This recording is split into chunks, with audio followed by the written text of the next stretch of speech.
We're so happy to have Timothy Edwards back with us this morning.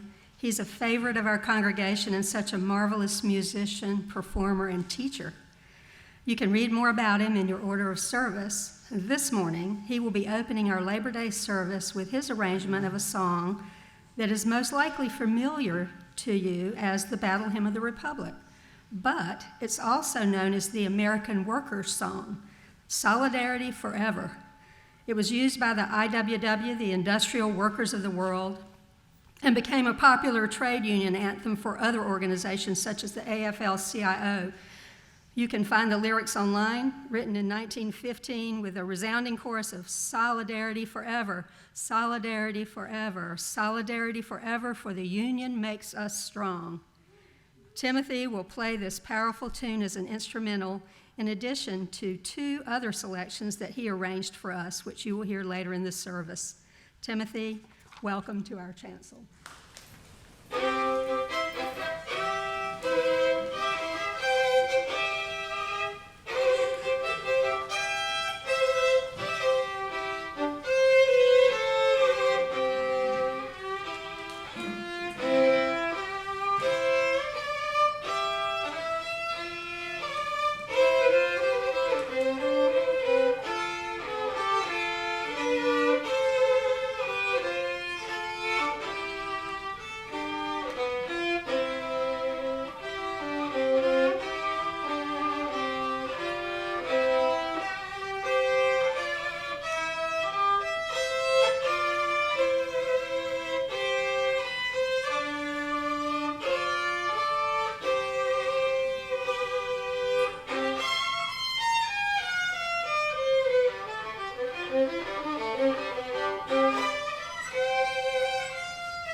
Thank you so much, Timothy.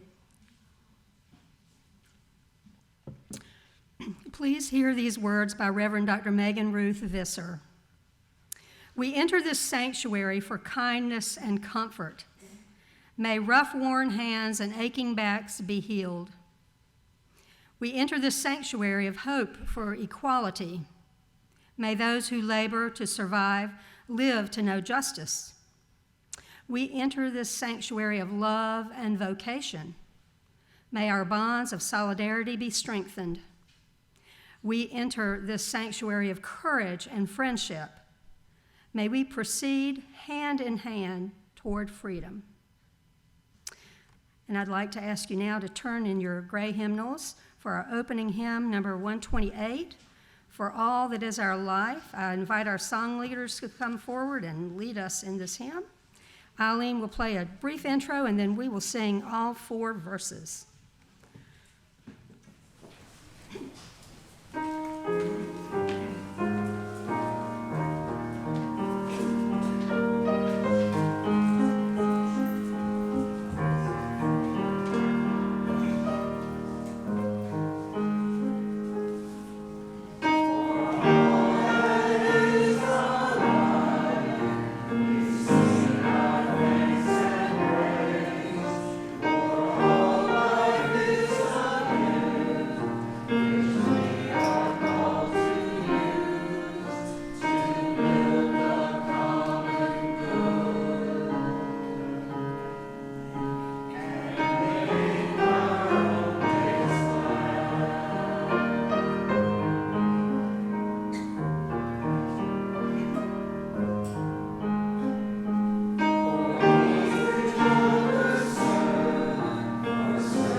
Thank you. That is such a beautiful hymn. It's one of my favorites.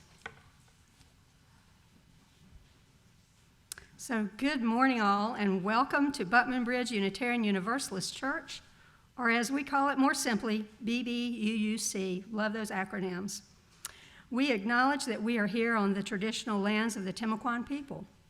My name is Linda Mowers. My pronouns are she, her, and hers, and I'm so happy to serve as your worship leader this morning. When I think of the society that we live in today, we live in such challenging times. There's so much division. People can't see or hear one another.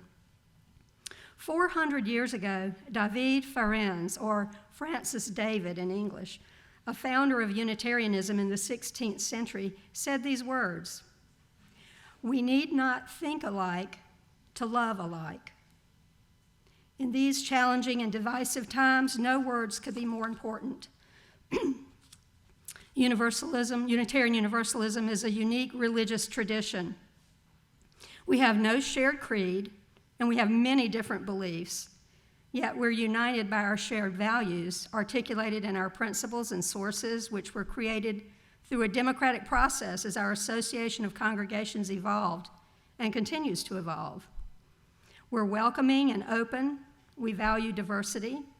We celebrate the wisdom found in the world's religions and draw from science and reason and nature, philosophy, personal experience, and the gifts of spirit to understand life's meaning and mystery.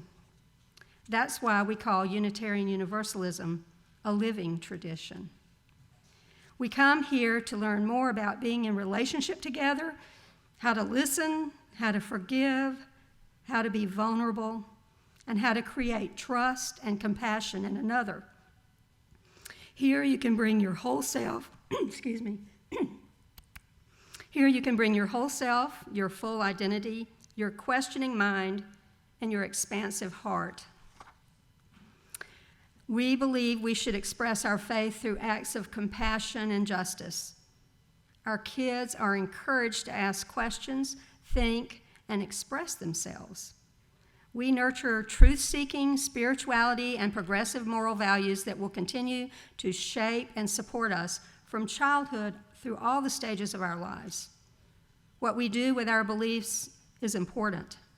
It's how we walk our talk and make our faith real.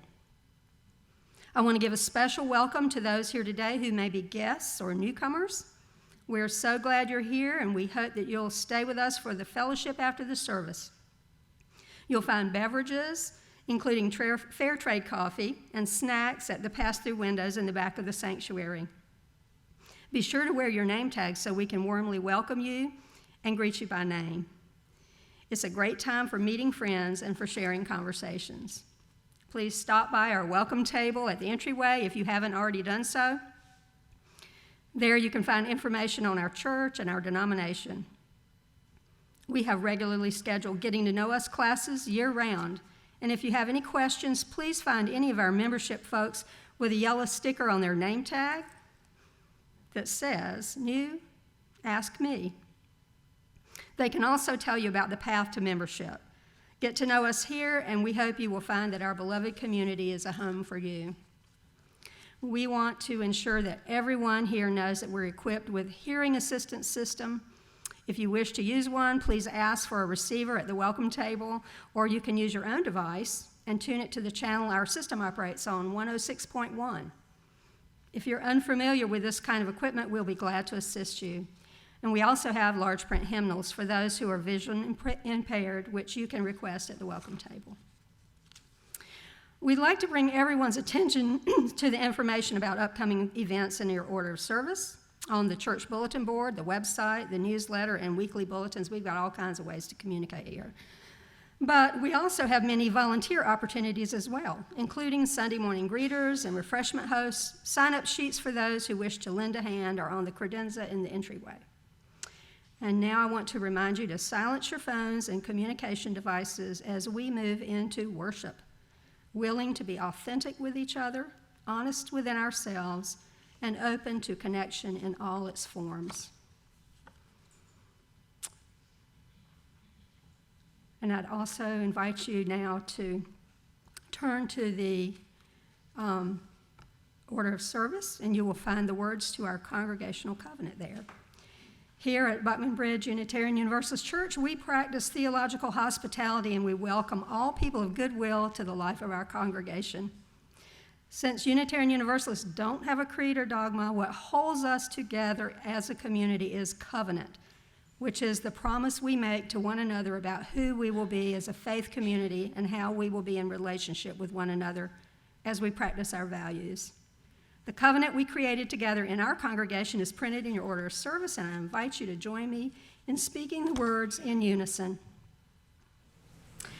We covenant to engage one another with honesty, kindness, and respect, to value diversity, seek understanding of our differences, and practice gracious accountability with care, love, and empathy. We make these promises to those who are here and those yet to come, so that we may be a safe, welcoming, and beloved community of acceptance, learning, and transformation. And now I invite you all to find the words to the call to worship in your order of service, and please rise in body or spirit and join me for our call to worship.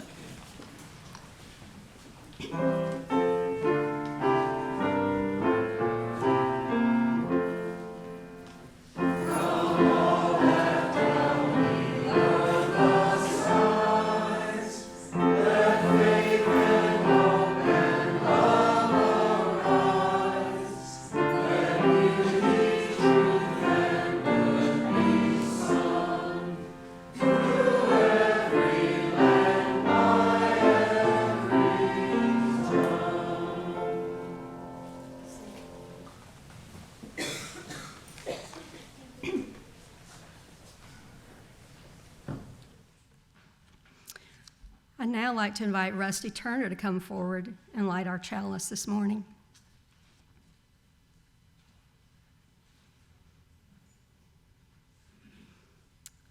Please hear the words of Reverend Florence Caplow.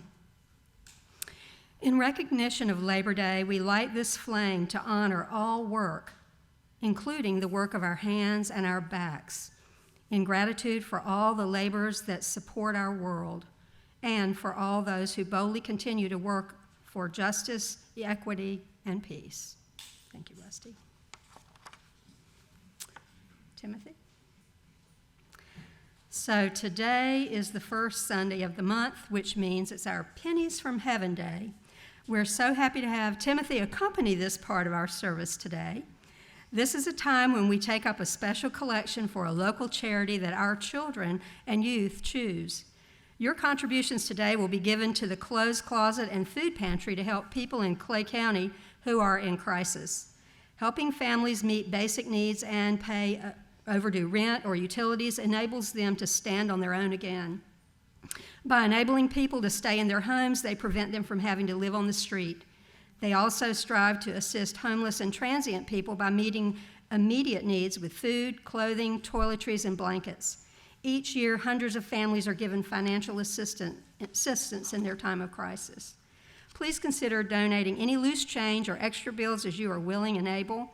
And I'd like to invite Brooke, Julian, Jonas, and Joseph to come forward to take up our collection.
I invite you to listen to the words of Jennifer Willett.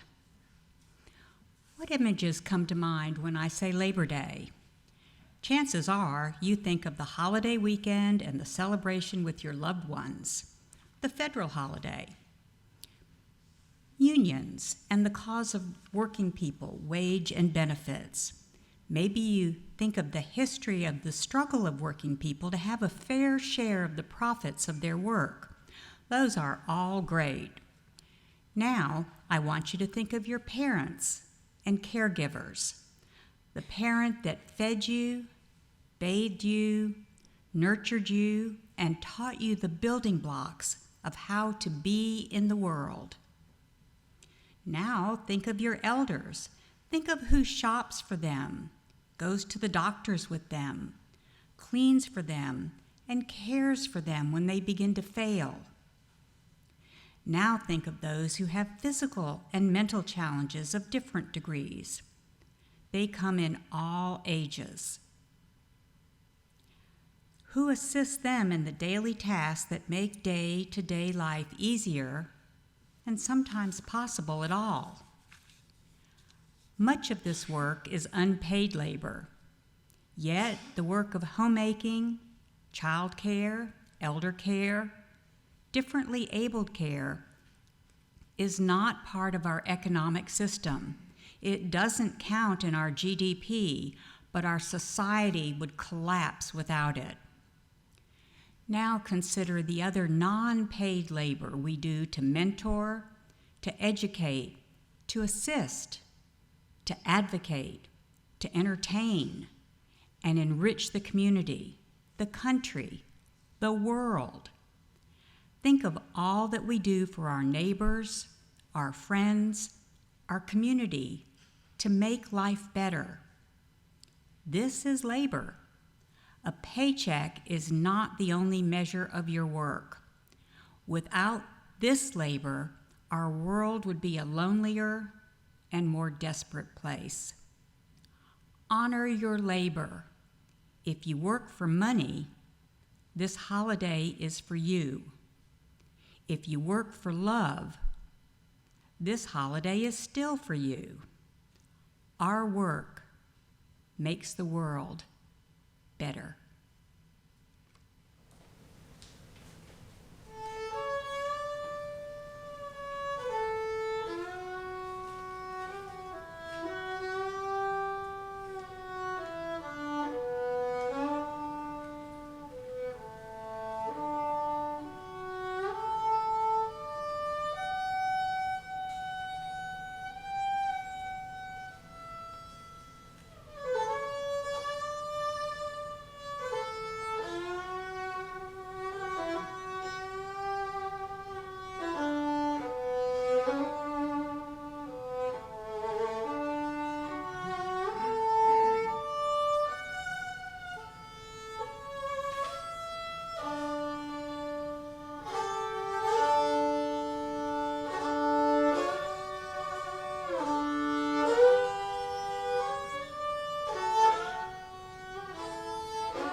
What a blessing it is to give and receive, to share and support this church where love, justice, and equity inspire our acts of service and compassion.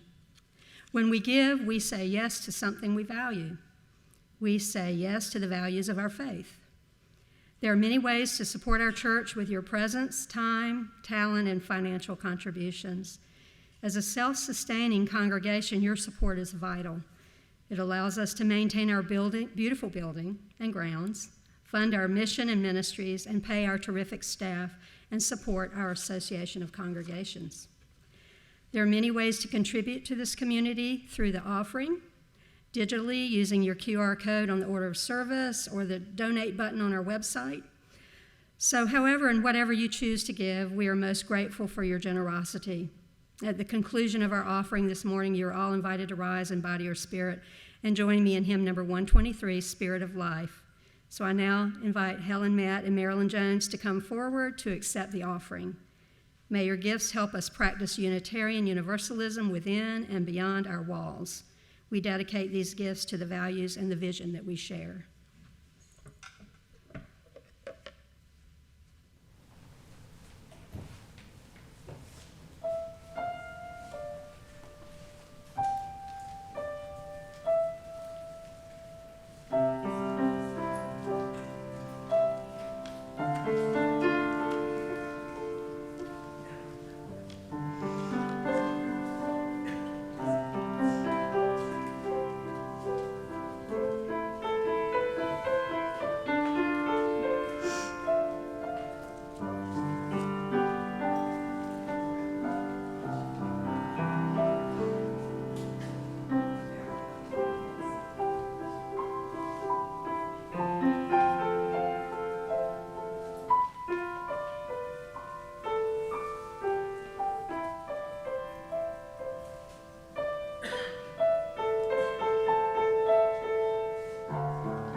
I'd now like for y'all to turn to the responsive reading. The words are in your order of service if you can find it. It's called We Labor in Love by Amanda Eudice Kessler.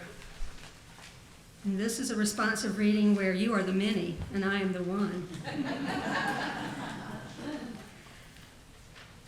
On Labor Day, we honor our work, physical and mental, paid and unpaid, joyous and heartbreaking. We give thanks for work's gifts, suffer its difficulties, and strive to make labor just and joyous for all. Our work can build our society, provide for our material needs, and give our life meaning. We labor in gratitude. Our work can damage our society and the planet, fail to sustain our material needs, and be meaningless. We join together to create work that supports the well-being of all. Our work can heal the world, help us understand who we are, and keep us safe. We labor in joy. Our work can harm the world, demean us, and expose us to danger. We join together to create work that is safe and humane. Our work can fill our days with accomplishments and our lives with stories. We labor in love. Our work can dissatisfy and alienate us. We may not be able to find enough work or any work. We join together to create work that blesses us, all people, and the planet. This Labor Day and all Labor Days to come, may our work and our work serve humanity and all living beings. Thank you so much. This morning, we're pleased to present to you a sermon by the Reverend David Breeden, whose presence in our virtual pulpit is in honor of tomorrow's holiday, Labor Day. David is the senior minister of the First Unitarian Society in Minneapolis, Minnesota. He was born on a family farm in southern Illinois and spent most of his childhood on the road with his parents, moving from job to job in the South. Farming, growing up in mobile home parks, and attending Pentecostal congregations deeply informs his sense of justice and his belief in the inherent worth and dignity of each person. Reverend David has an MFA from the Writers' Workshop at the University of Iowa and a PhD from the Center for Writers at the University of Southern Mississippi, with additional study at Breeden School of English and in Writing and Buddhism and Naropa Institute in Boulder, Colorado. He also has a Master's of Divinity from Meadville Lombard Theological School, our UU seminary in Chicago. A published poet and author, David is dedicated to the historic role of humanism within our UU tradition and to the greater world. He also chairs the Education Committee of the American Humanist Association. The original version of this sermon was written while he was in seminary, and he won a sermon writing award through the UUA. He periodically updates the facts and figures that he cites.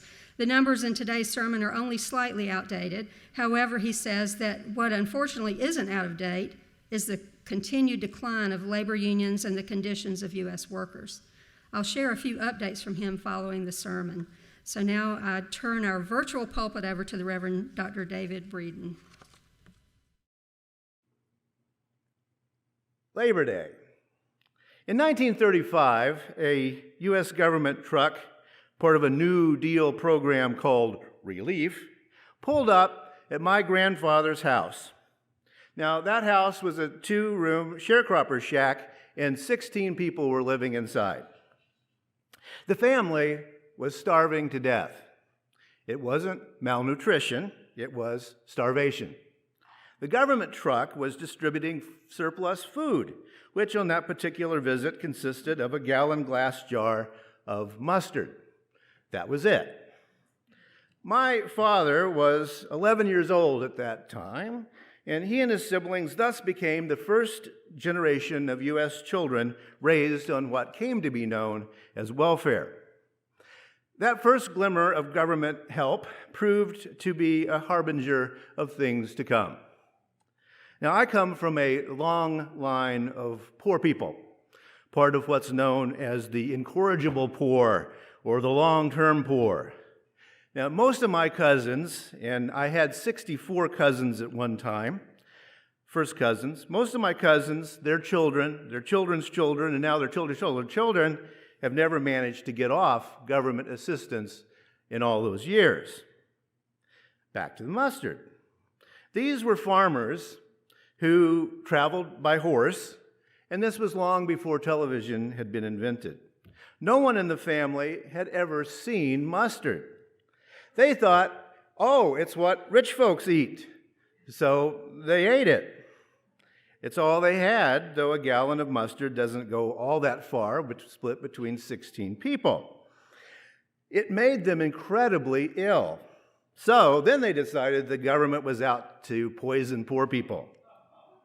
Now, I suspect if that story had made it into the newspapers, some rich folks would have responded, hey, why are those poor people so stupid? Why didn't they just put it on their roast beef sandwiches, right? Well, that's the story of my family. We are a little bit of a sociological experiment. My father was one of 11 children. Of that group, eventually 3 escaped poverty. Now, how did those 3 escape? Well, my father was able to join a labor union, and 2 of his sisters married men who were able to join labor unions. The rest of those kids lived and died in the poverty that they were born into.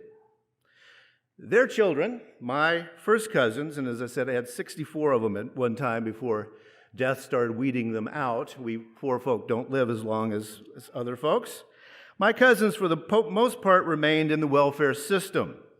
I was, and 4 generations later, as far as I know, I still am, the only one of the descendants of that sharecropper's shack to ever have gotten a college degree. Now, I want to quickly point out that my father didn't try harder than any of his siblings. And I didn't work any harder than any of my cousins. Matter of fact, most of them had 2 or 3 jobs. It was just lucky. It's pure luck. And on this Labor Day, it's good to remember that the labor union is one of the few anti-poverty programs in the U.S. history that has actually worked. The rest of it is kind of handing out mustard to people. Well, okay, why talk about poverty when you can talk about the good old days? After all, I am a child of the golden age of U.S. labor unions. I'm part of the great in that Make America Great Again. My father was a member of the Boilermakers Union, officially titled the International Brotherhood of Boilermakers, Iron Ship Builders, Blacksmiths, Foragers, and Helpers. And yeah, that's where the name of the drink comes from. Those guys were a tough bunch. One Boilermaker's saying from the time went, "If you know you're coming home with all your fingers and toes, you're not going to work." They were tough. The fact is, if you handle red-hot steel 8 hours a day, sometimes 12 hours a day, 6 and 7 days a week, you're going to get hurt, often. And some of my first memories are the bitter cold when my father marched on the picket line during strikes. Every year, Mom and Dad would start getting worried along about November because the union contract had to be renegotiated before December 31st. And my parents prayed there wouldn't be a strike that year, and generally there was. And when that happened, the paychecks stopped. There was a strike fund that paid those who walked the picket line. So my dad walked the picket line. And my father made extra money tearing down old fences and old houses that provided the firewood to put in 55-gallon drums out on the streets for the picketers to stay warm. And I really loved tearing down houses when I was a kid. There's nothing quite as satisfying as slamming a crowbar through a wall and ripping its guts out. And this was long before fiberglass insulation, which I hate. Sometimes the strikes lasted for weeks, sometimes months, and one of them lasted for 2 years. Now, it can get long. I remember my mom ripping open a 10-pound bag of potatoes on Sunday nights, and she would count them out on the counter, putting them into 7 groups so that we would have something to eat for the entire week. Now, that was the 1960s, and that was the golden age of American labor unions. And my father was indeed fortunate to have a union job, a job that provided a living wage, some measure of safety and working conditions, health insurance that covered those constant injuries, provision for overtime pay, and a pension plan, though that went away when the Reagan administration began eliminating the New Deal era labor laws.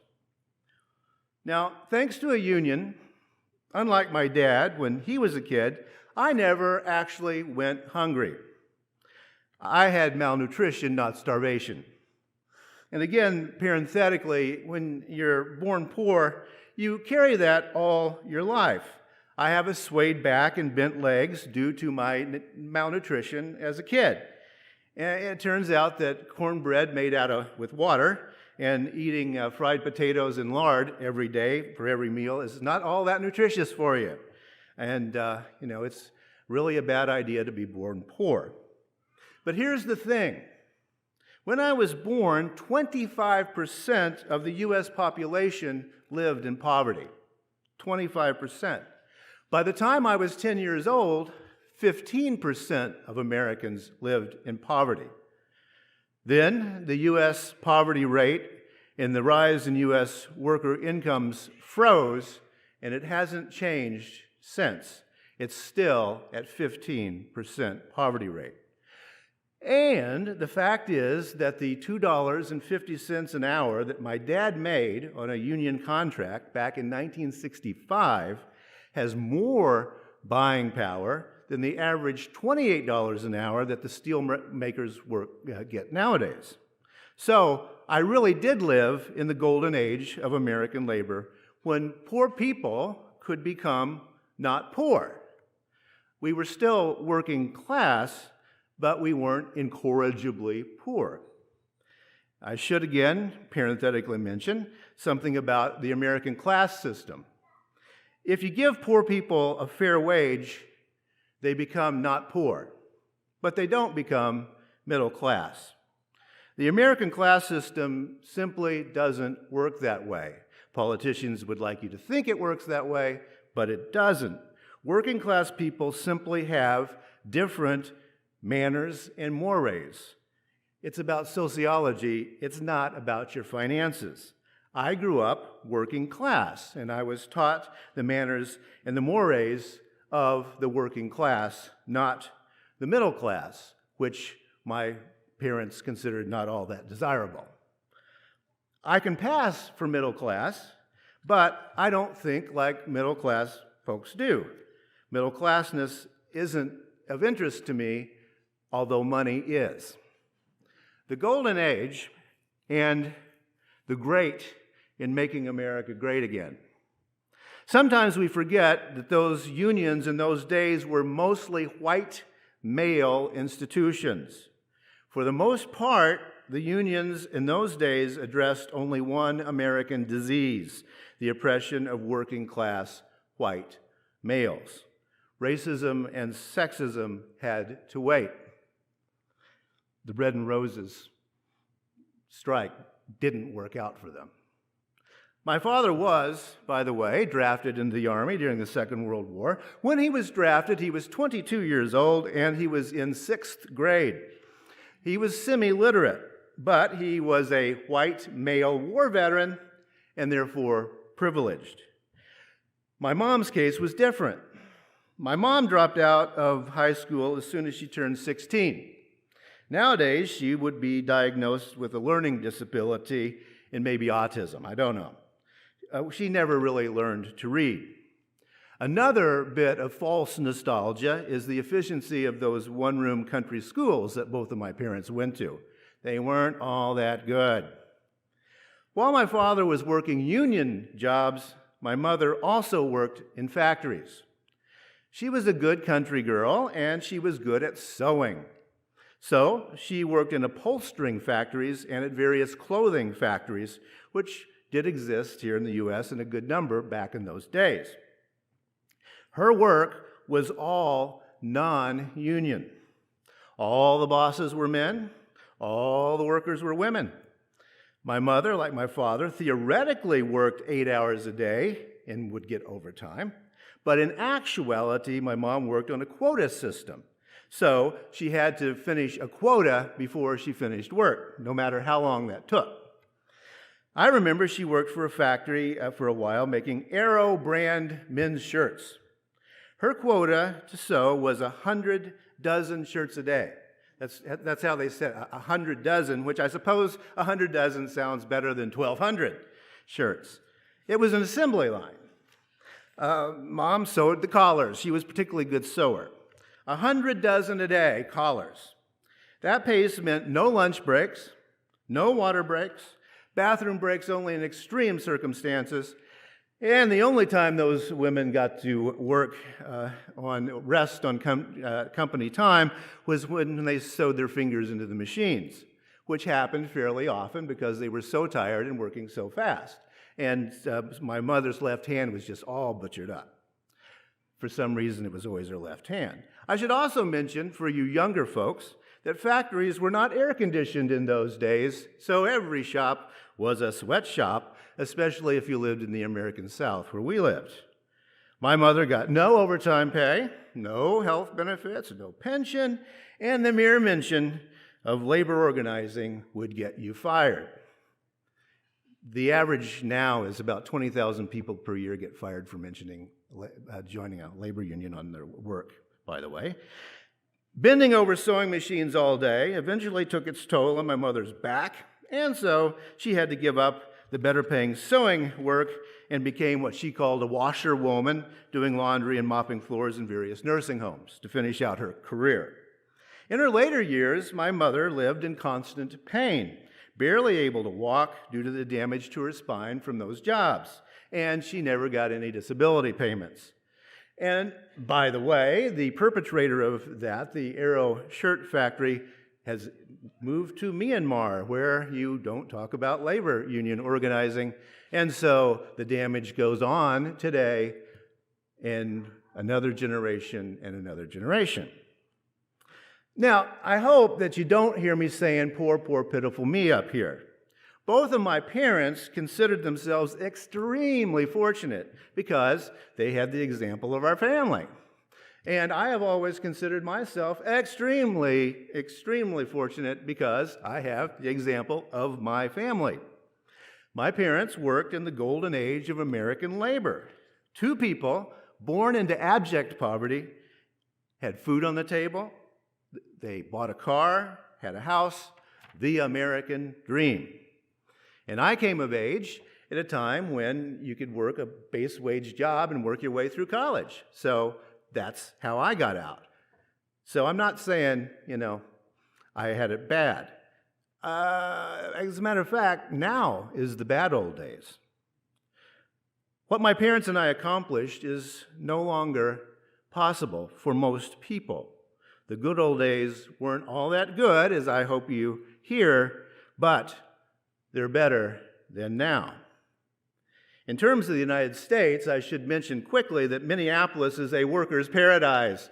Yes, the DFL party has worked on workers' rights here, not so in most of the United States.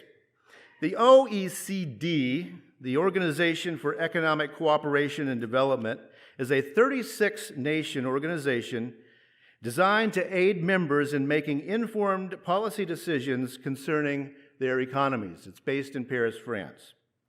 One part of the economy, of course, is working conditions of your workers, and the OECD rates member nations, all 36 of them, in terms of working conditions of its workers. The United States today ranks second to the bottom.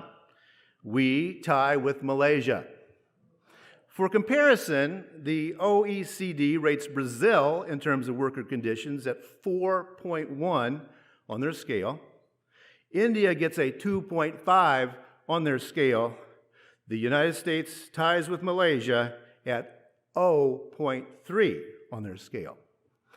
Now remember, this Organization for Economic Cooperation and Development is not some crazed Marxist underground cell throwing bombs.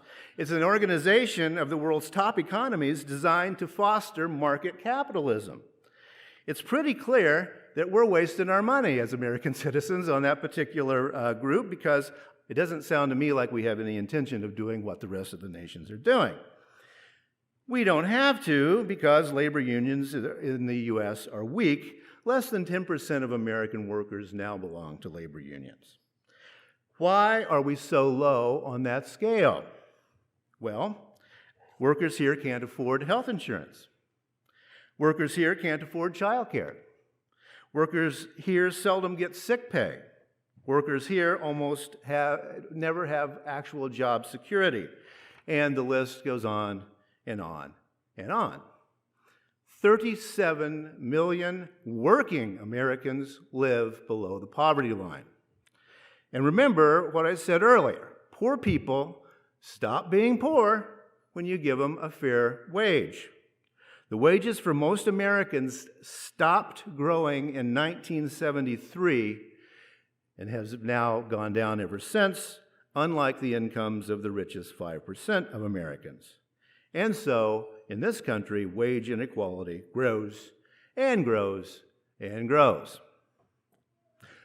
Well, okay, where's the hope? I hold on to the words of Chicago poet Gwendolyn Brooks. They're in your order of service this morning. She said, "Live not for battles won, live not for the end of the song, live in the along." Things can change.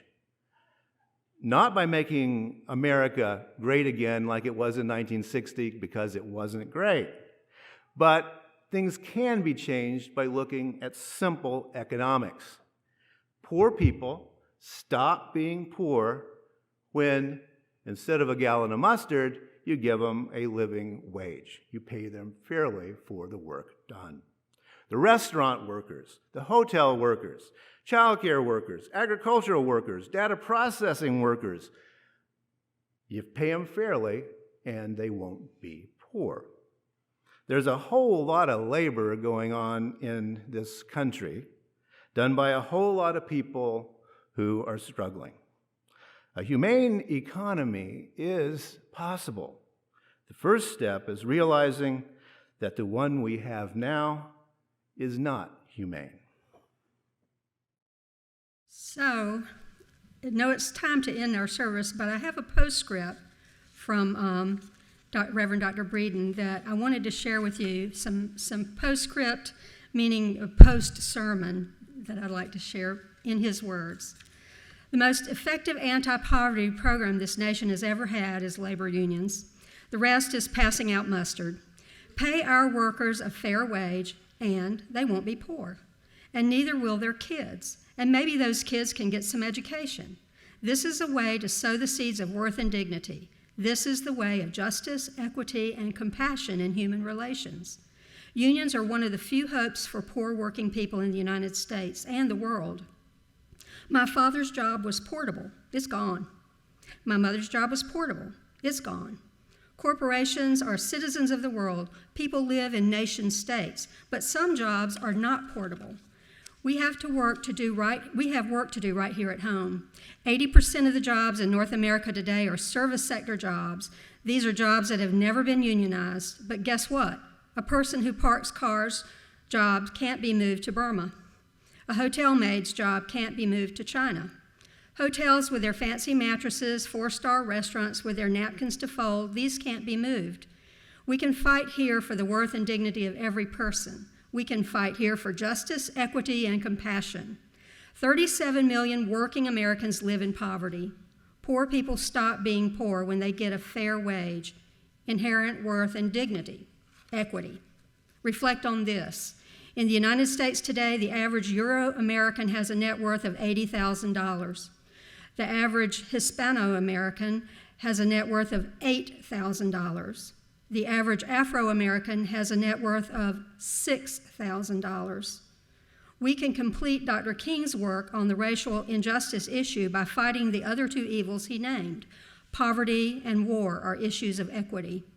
Dorothy Day, an American journalist turned social activist, knew that when she worked with the poor, she was entertaining angels. The Dalai Lama has said, dangerous consequences will follow when politicians and rulers forget moral principles. Whether we believe in God or karma, ethics is the foundation of every religion. And so our politicians have forgotten moral principles. And so dangerous consequences are following. And so the principles of Unitarian Universalism call us to action. Take action. Join UUSC, the Unitarian Universalist Service Committee, and get information about the Wage Justice Initiative.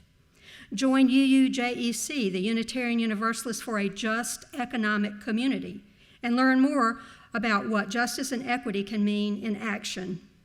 Donate to the work of Unite Here, a diverse labor union that represents 300,000 working people across the U.S. and Canada that's predominantly women and people of color. They work in the hotel, gaming, food service, manufacturing, textile distribution, laundry, transportation, and airport industries. March with striking workers. When you stay in a hotel, ask management if the staff is unionized. And when the minimum wage bill comes back to Congress this fall, insist that a raise in the minimum wage is not tied to a reduction in estate taxes, so that 27 million Americans are not held hostage by the richest 8,000 Americans. We have a message for this nation and this world: the inherent worth and dignity of every person, justice, equity, and compassion in human relations. And now I'd like to invite you all to turn to 140 in your gray hymnals. We're going to ask the song leaders to come forward to lead us in our closing hymn, Hail the Glorious City. And the tune of this hymn is familiar to most of you. It's also the tune of Blue Boat Home, right? So it was written in 1830 by Welsh composer Roland Hewlin Pritchard, and the lyrics were written in 1878 by German-born author and rabbi's son, Felix Adler, who was a professor of social and political ethics at Columbia University and a central figure in the American ethical culture movement. We're going to sing all three verses. I think we can run a little late this morning, so please join us.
I'd like to invite Rusty to return to the chancel to extinguish our chalice while I share the words of our benediction written by Reverend Kathy A. Huff. Our time in this place may have ended, but our connection to each other and this community remains. Together may we walk the path of justice, speak words of love, live in selfless deed, trod gently upon the earth, and fill the world with compassion. Until we meet again, blessed be. Thank you.